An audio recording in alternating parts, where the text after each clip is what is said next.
Welcome to the Modern Manifestation Podcast. I'm your host, Bre Brown, a business mindset coach, entrepreneur, and a top competitor in a male-dominated industry. I'm a native Texan, the youngest of all brothers, and a lettuce-hating, wine-loving, curses-like-a-sailor recovering perfectionist. I've spent over a decade building my commission-based career, and my life's purpose is helping other women achieve the same multi-six-figure success I achieved before I was 25. I have a passion for helping women with mindset, money, and manifestation skills to help every young woman realize her full potential. If you're looking for vulnerable conversations, professional development, inspiration, or even a kick in the ass to get you motivated, you have come to the right place. Thanks for checking out the Modern Manifestation Podcast. Now let's jump right in to today's topic.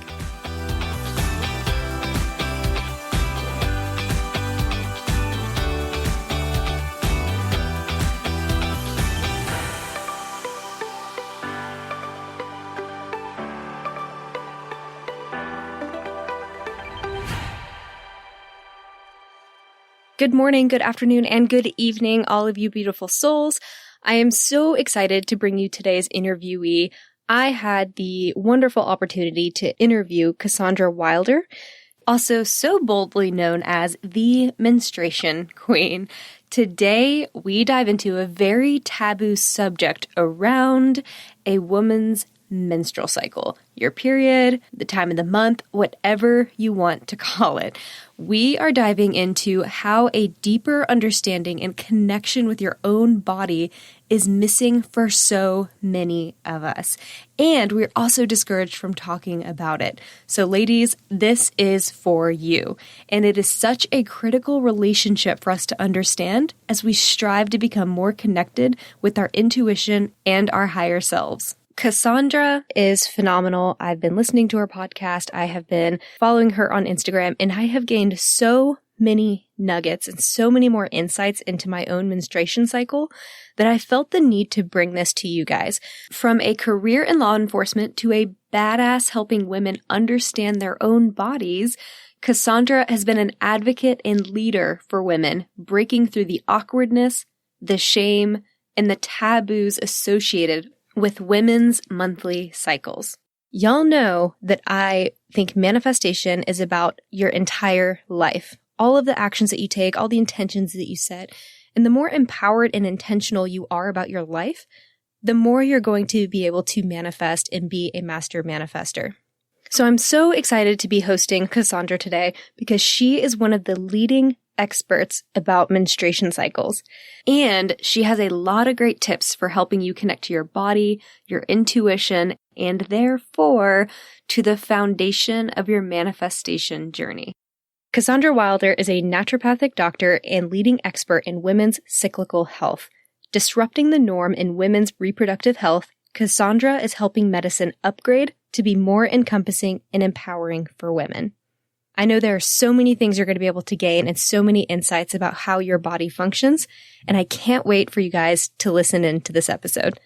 Cassandra, thank you so much for joining me today. How are you? I'm so good. Thank you for having me here. Of course. I am thrilled to have you, so much so that I binged some of your podcast episodes in advance. And there are so many excellent nuggets that you share, and I hope we have time to jump into several of them during this episode. But the first question I want to ask you, to give you an opportunity to tell us more about you, what you do, and what got you inspired to join this industry is, how did you become the Menstruation Queen? Yes, I get this question a lot because it is a bold title to claim. And I think it's important to mention it was given to me. It wasn't necessarily something I claimed, but years ago, while I was in naturopathic school, I was leading retreats, women's retreats, to help women feel a sense of connection to self and come home to who they really are. And my favorite thing to teach at the retreats was a workshop about menstrual health. And so I would talk about the moon and the menstrual cycles and cycle tracking and, a lot of the things I still talk about now. And women would just be blown away, of course, by this information that none of us were ever taught. And so over time, I had more and more women start to say, wow, Cassandra, it's like you're the menstruation queen. And I did not like the term at first. I was like, that doesn't really resonate for me. But after being called it maybe a dozen times, I thought maybe this is a sign I just need to claim this, own this, and choose to be that person that does talk about this wildly taboo thing that half the population experiences. So that's what I do now, is bridge that gap between the science and the spirituality of our menstrual cycles. And I try to be a voice for true concerns and issues that many of us experience. I love that you're doing that. I actually have had several conversations over the past few years with other female friends of mine, and inevitably it just comes up where you start talking about your cycles and the taboo around it, how we were taught and raised to be secretive about it and almost shameful, and like hiding your tampons in your, your back pocket when you went to the restroom, and not talking about you being on your period or whispering about it. And, if you started, it was like the most embarrassing thing ever, and how none of us want that to be the case for the upcoming generation. So I think it's wonderful that you are just owning that title and just helping this become like a desensitized topic. Right. There's no reason why 50% of the population should have to like live in shame about this thing. Exactly. That's the thing. It's like, it's not a rare occurrence. So why don't we actually open it up so that women can understand what a normal cycle is? And if not, have the education and the empowerment to get help. Mm-hmm. And what's fascinating to me is that you actually came from law enforcement before stepping into this role. How did that work out? Like, how did you initially realize that I'm going to take this step from law enforcement, which has a very different feel and energy to it, into this entirely new space? Yeah. Well, I'm often really honest in that for most of my life, I lived so disconnected from myself that I never felt like I had any sovereignty to make my own decisions. So I kind of just felt like pushed or shoved to different places in life. And so the whole law enforcement thing was exactly that. It was me being disconnected from self, having no direction, having zero idea of what I wanted to be or what I wanted to do. And the opportunity being there and having a lot of people really encourage me to go in that direction. And honestly, I was so miserable in it, of course. Can you imagine me like being in the most like serious, like dull, masculine? Yeah. Oh God. Yeah. Like the epitome of hyper masculine energy. And it was absolutely stifling. And even then add in the complexity of being a really empathetic or sensitive person. And it's too much to bear, really, maybe for anyone, but definitely for me. So that experience, though, was really powerful because it ended up being a really essential almost diving board for me to start to recognize these patterns in my life and start to recognize that if I was miserable, I was the only person that had the power to change it. So I needed to stop waiting for someone to swoop in and save me or wait for some, Hollywood-like moment. And instead, I had to make the conscious decision to do better, to actually seek out what it is I wanted to do. And so I did the cliche, quit your job and sell everything you own and go and travel kind of thing. And that was the greatest thing I ever did, because that was where I started to dabble in the idea of the sacred feminine and cycles, and later would go back to the States to get my doctorate. So I know it's weird to me too. When I think back, I'm like, is that really my life? I don't know. Well, I think it's an important message to share, because a lot of people are in that place right now, especially younger women, where they might be in an industry that they thought was what would make them successful or would make them happy, but they never really did the work to figure out whether or not that is something that actually would get them there. And it's more so, a lot of people are having this, I think there's this movement going on where people are looking at their day jobs and saying, is this really what brings me fulfillment? Is this really what fills my cup? And then I think there's a lot of people in that zone where they haven't quite made that step yet into either a new direction or just redirecting their current position or status, whatever. And so what advice would you have for the woman that is contemplating a complete career shift? Well, I have so much empathy because it's terrifying. Frankly, you feel like if you change or if you quit it, that you're throwing away years of your life or your effort, or then you have to admit that you were wrong. So we attach so much meaning to what we do in the world. But you touched on something so key, and that is we know when we're not fulfilled by something. We all innately know when something is just a bad fit. And it's up to us to really dig a little deeper and to choose to take that leap, to choose to be bold enough to sit with that discomfort and find something that does resonate. So what I would say is trust your gut, because if you know something's off, it is really off. And that clarity is what will give you the guidance for the next step. Absolutely. And it's funny you mentioned trusting your gut, because I often hear women tell me that they struggle to connect with their intuition or that gut. Mm-hmm. And I've heard you talk about this connection a lot in other podcasts that you have done. What advice would you have for the woman who feels that their connection to their intuition has been suppressed, or they're misreading that gut feeling maybe, or just maybe don't know how to identify it? Yeah, that's a really good question.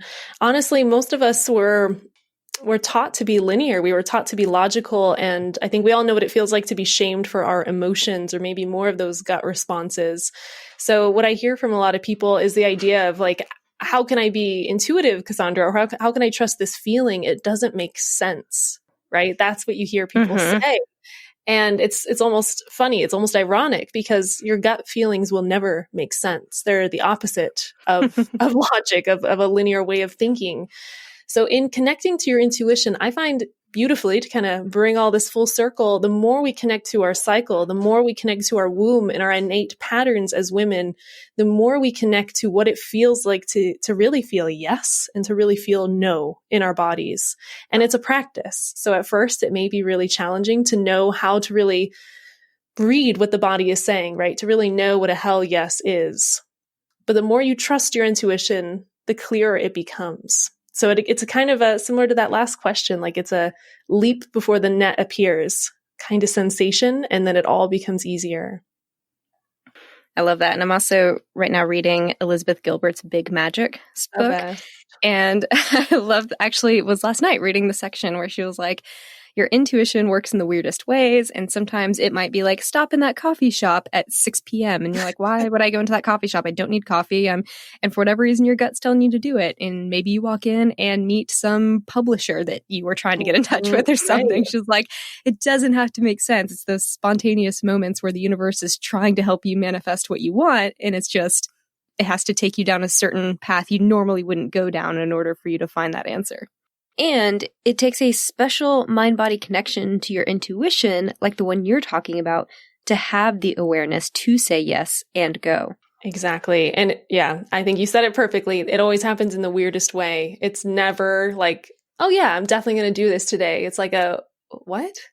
But I always go this way, or I never do something like that. But why do I feel so drawn to it? It's so interesting. I love it. And so you touched on the mind-body connection and how we as women can be better attuned to our menstrual cycles. And you also talk about in your podcast how women should start to track these cycles, and also the moon phases and how those things could correlate together. Can you talk a little bit more about the tracking of your menstrual cycle and what advice you would have for women that are new to this concept and what benefits they might have for doing this?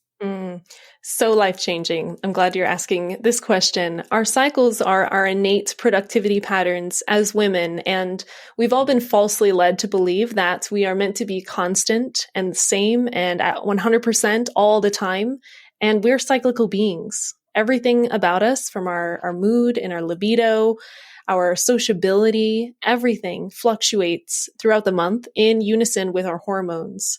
So when people think of their cycles, they usually just think of their period, right? The time of the month when they're bleeding. But there are 4 distinct phases of our menstrual cycle that encompass the entire month. And the more we understand these 4 phases, wow, the more we have the blueprint to really live with our bodies and really make peace with our cyclical nature. So when you look at those 4 phases, and those range from your follicular phase, that phase right after your period, you could think of that as like your inner spring feeling. So you feel slowly more energized, more social. Estrogen is surging here, so we feel good, we feel sexy, we feel energized. And then we come into ovulation, which would be the equivalent of like that inner summer. So we're fertile, we're creative, we're in a space of building and doing. Everything about us is really lit up in this way of making something new. Just like our body wants to build a new life, our energy levels want to create. Then when we dip into our luteal phase, we come into our inner fall. This is the longest phase of the entire cycle, 10 to 14 days, and also when people can experience a lot of those less pleasant symptoms as well. Mm-hmm. Things like PMS and bloating and acne and all of that. But this season's really significant because we notice a huge reduction in our energy levels and our social nature. And so it's like that season of fall, wanting to come inward and cozy up and be more reflective, finish and complete things around us. Progesterone's also the star of the show in this phase. And so if we have enough progesterone, we feel really calm and balanced and fairly zen. And if we don't feel that, well, that might be something to address, right? That might be a sign that progesterone's a little on the low end. And then lastly, we have our period. So that's our inner winter, when our hormones are at their lowest points of the entire cycle, and genuinely our body craves rest. It says this is a time of resting and receiving and reflecting, when truly the natural desire to want to sit on the couch with a cup of tea and like read a book all day is biology. That's what your body is attuned to doing and what it has done for thousands of years. So just that little, what was that, 3 minutes of cycle talk is more education than most of us ever got about our periods. And hopefully that's also far more usable than any education we had about our periods. And then the more we track our cycle, the more we have like I said, the blueprint to understand what our body will be doing and how we can plug the rest of our life into our own cycle.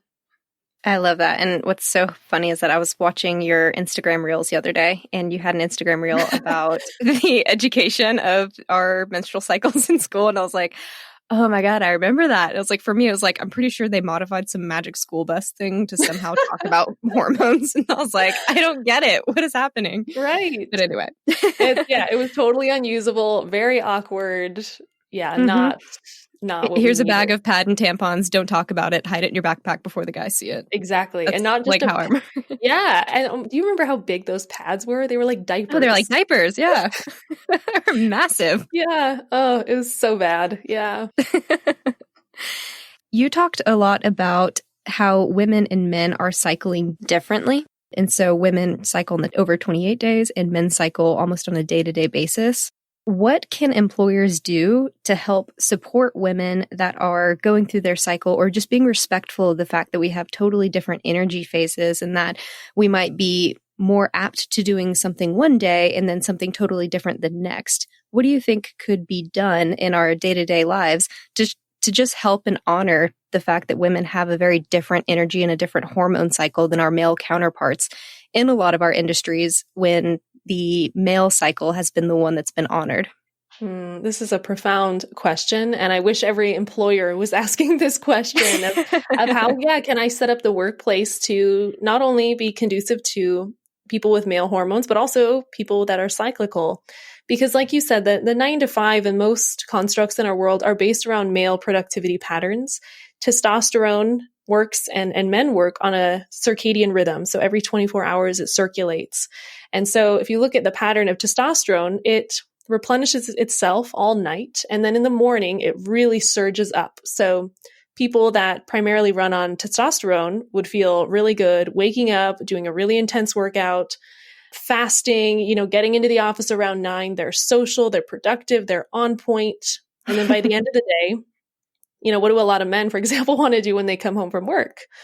They're like in veg out mode. Their testosterone is really dropped again, and they're not in a place to like have a really serious conversation or, like deep dive into a lot of things. Now, women, though, have a similar cycle, but it's drawn out over 28 days. And so we don't just have like 2 hours of feeling a little more reflective and restful. It's like 3 to 5 days, Mm-hmm. And so women primarily work on more of an infradian rhythm. And that's what makes a huge difference between our productivity patterns. And this is also why a lot of women struggle over time in more of a 9 to 5 setting, because it does deplete and burn us out. It's forcing us into a pattern that was never created with us in mind. So what a different world it would be if employers were cultivating a container for women that honored their cyclical nature to an extent. And it would be so easy to implement. in that we already have the blueprint for how women's productivity patterns work. So in the beginning of her cycle, set her up with a lot of the big meetings and social events and, cold calling and gatherings, things that are really focused around that surge of estrogen. Around ovulation, this would be a great time to work long hours to really complete these, big projects, these things that are, time sensitive. And then into more of that luteal phase, everything is set up beautifully for more of the back end like work. So emails and blog writing and copyright and, more of the tedious tasks. And then what if, this is me being like really bold here. By all means. With our periods, it was more set up that instead of, a Saturday, Sunday off, what if during the first half of our cycle where we did feel good, we worked more? So that by the end of our cycle in our period phase, there was genuinely an ability to take 3 to 5 days off, back to back. I know that's maybe the next level. We don't have to start there, but we're doing all these tasks all the time anyways. And so it would just be a matter of organizing them differently throughout the month. That's so simple. That is phenomenal insight. And let me tell you, I'm here for those 3 to 5 days off at the end of our cycle. I can't help but feel like there's this wave of women that are all wanting to move into being their own entrepreneurs. And I wonder how much of that is our intuition telling us that this 9 to 5, this work schedule that we're on does not jive with our hormones and our bodily system, even if we're not aware of it, even if we don't really know about our menstruation cycle just yet. I feel like there's so many of us that are just being pushed into becoming entrepreneurs. And I'm just wondering how much of it is like this cycle of all of us becoming more aware and feeling this energy and being propelled into this more risky business in order to honor our own cycles and finally being in a place where we can do that. I think you're spot on, actually. I think we maybe don't have the words to describe that in the moment, but yeah, we feel like this isn't working for me. I'm burnt out. I'm tired all the time. There's got to be a better way. Yeah, because I remember when I first got into my industry about 10 years ago, all the guys in my office, and it was a male-dominated industry, and they were all giving me these books, and they were like, you're waking up at 4:30 every morning, you go get your workout, you do this, you do that, you get to the office by 7:30, be the first one in, last one to leave, and they were just like, do this, you hit the phones by this time, and it was just like, and you're going to keep that schedule every single day for the rest of your life. And I was like, oh God, this sounds so terrible. And it's no wonder that, people that are extremely type A like myself over time do have that burnout and that moment of this isn't working for me. I need to reevaluate whether or not this is actually bringing me fulfillment in life. And is there a way where I can do the same job I'm doing now happily, but modifying my schedule and being able to build in more autonomy within my employer so that I can honor that and not have to dive into this historical masculine way of doing things? Yes. Yes, times 100. Everything you just said. Amen. And you mentioned in one of your podcast episodes, and I might be butchering this statistic, so feel free to correct me if I'm wrong, but you'd mentioned that at one time, about 90% of women would ovulate around the same time, and that would coincide with the moon phases. Can you talk a little bit about when we got away from that or how we got away from that and what we can do to try to recycle or resync up with the moon phases? Yes. So many years ago, when people were living in more tight-knit communities, villages, tribes even, everything was synced and cycled around the moon phases. And when we think of our female bodies, we've got these 4 distinct phases. There's also 4 distinct phases of the moon. And so they plugged in beautifully together, where in most cultures, and you are totally right, 90% of them would bleed with the new moon, that time when the sky is black, and then would ovulate with the full moon. And even, today, if you're into gardening or harvesting or anything like that, you already know that there are key times of the moon phases that are better for planting and better for harvesting and, all the little intricate steps of it. The Farmer's Almanac. Exactly. And even today, statistically still, more babies are likely to be made with a full moon than any other time. More babies are born on a full moon than any other time. Crime goes up with a full moon. So it's not a far-fetched thing to say that we're influenced by the moon. But what does that really mean? When we think of these tight-knit communities, when everything was scheduled and synced with the moon time, it really gave them that that space or that container to be cyclical, because they recognize that with the seasons, with the moon phases, with our own bodies, everything has a season of life and everything has a season of death and releasing. So it's very different to how we structure our world here now. A large, reason why we got away with this was the invention of modern light. And so our bodies used to read, with our pituitary gland or our pineal gland, the light around us. And so if there was light, that meant there was a full moon. That was the only light that existed. Now, most of us sleep, with a phone and a nightlight and a TV and, it's insane. So our bodies have no way to know where in the moon cycle we are. So our cycles start to change.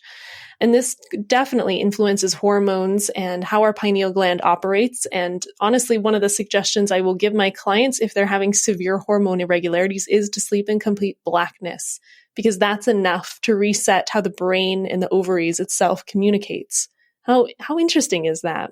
Mm. And that kind of answers your third question, which was, how do we reconnect to that syncing method? And that is to sleep in blackness for 3 months. And then for month 4, 5, and 6, sleep with a small light on in your bedroom. And what that'll do is teach your body, this is what it means to have a new moon. This is what it means to have a full moon. It becomes very easy for you to actually menstruate with the new moon, ovulate with the full moon. That is fascinating. I am super guilty of sleeping with my TV on, or at least going to sleep with it on, and had no idea that this could be another cause for hormone disruption. So, wow, that's great advice. And I know that the moon phases also have very similar cycles in terms of what they bring out in people. If it's the new moon, you feel a little bit more introspective, which very much aligns with the period cycles as well. Is it possible, if your menstrual cycle is not currently aligned with the moon phases, and perhaps you're in your full moon phase while the actual moon is in its new moon phase, can these cycles and the influences on you end up canceling each other out like waves? Good question. Normally, it doesn't have a full-on cancel out effects, but what I do normally tell people is honor what your body is doing first and foremost, because even if it's a full moon and you want to be out there, gathering, like I said, in a normal year, gathering with other humans and, connecting and having fun and being really social, if you're menstruating, likely your body's going to say, no, actually, we're staying in today, and that's that.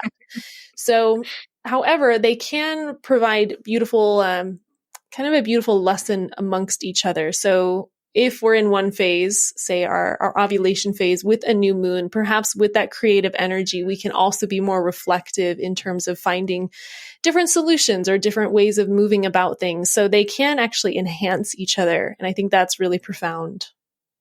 That is such great advice, especially for my fellow perfectionists who want to be in total alignment. And it's okay that we're not just there yet. I will be making a mental note of that for sure.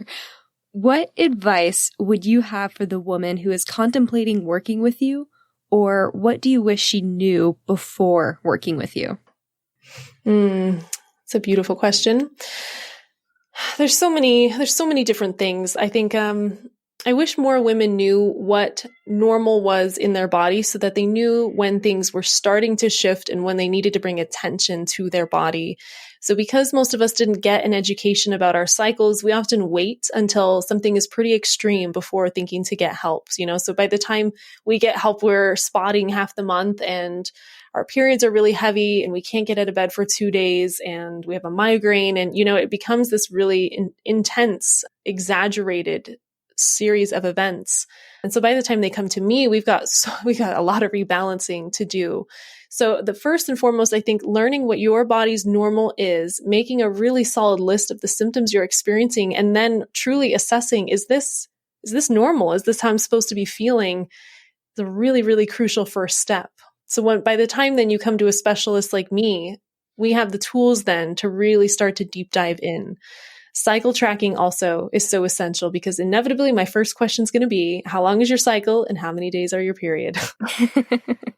And surprisingly, a lot of people wouldn't know that. A lot of people don't know. So usually it's through like my Instagram or my podcast that they're like, oh, I should be tracking my cycle. Okay. Yeah, I was listening to one of your episodes and I actually went onto my app. I keep the Flow app on my phone just because I like that one. And I went to it and started looking at what my average cycle was. And I was like, oh, why didn't I know this off the top of my head? Right. It's kind of out of sight, out of mind, I guess. For sure. How can a woman know whether or not her hormones are out of balance? Because I feel like everyone has a friend where they talk about hormone fluctuations or they're trying to work through something either nutritionally or, maybe they're trying to get pregnant or what have you. How do we know when our hormones aren't where they should be in order to start trying to listen to our body and taking note of these things like you mentioned? Mm-hmm. Hormone imbalances are usually going to have some connection to an extreme symptom. So, for example, in terms of hormones, some of the most common imbalances you see are things like high estrogen or low progesterone or imbalanced cortisol, too much stress. And all of these have pretty defined symptoms that come along with them. So, for example, with like high estrogen, we tend to see the really exaggerated, heavy side of cycles. So we might have really long periods. We're bleeding 7, 8, 9 days, and we're going through a pad an hour, and now we're spotting part of the month. And we have this extra weight in our belly that just won't budge, and sex drive. Like what sex drive, right? Like don't touch me. And, so we kind of get the extreme side on one end. Then you look at like low progesterone, and that could be totally different. That could be a total cycle length that's like 21 days, and their periods are very scant, and they're tired all the time. They feel frail. They feel like their skin is aging and their hair is thinning. And they really lack that zest or that energy for life. So anytime you notice an extreme symptom, it's really powerful to start to see what other symptoms may come along with it. I'll be honest, a lot of hormone imbalances kind of intertwine together in that they're all connected. So it would be pretty rare to have just one thing out of balance amongst everything else. But if you feel like something is out of balance, it probably is. And genuinely, that's the kind of thing you want to address at the beginning. You don't want to wait 5 years when you're like, I need a baby, to finally reach out, because it's going to take a little bit of time to get to the root of it. Mm-hmm. Yeah. And listening to not only yourself, but others as well in the health industry, it's been fascinating to me learning all the different hormone disruptors there are out there. And I worked with a nutritionist about 2 years ago, and she just asked the question, what are you using for your general personal hygiene products? And we went through that list, and she's, had me get rid of a lot of those. I ended up donating most of them and just getting newer products. And I started feeling so much better. And I was like, I would have never thought to change the products that I'd used since I was a kid to something else because of hormone disruptions. And even things like changing out my water bottle from a plastic water bottle to a glass water bottle, and toothpaste, shampoo, conditioner, face wash. I mean, everything. It's like we just don't really know how much we're being affected by the things around us that we're using every single day. Mm-hmm. It's scary, isn't it? When you start to peel back the layers down to your deodorant and your lotion and your soap and your water bottle. Yeah, there's a lot. Absolutely. Listening to your episodes, I actually caught a few that were on manifestation. What is how did you learn about manifestation, and what would you say your favorite manifestation story is? So it's funny, I manifested before I knew what manifestation was.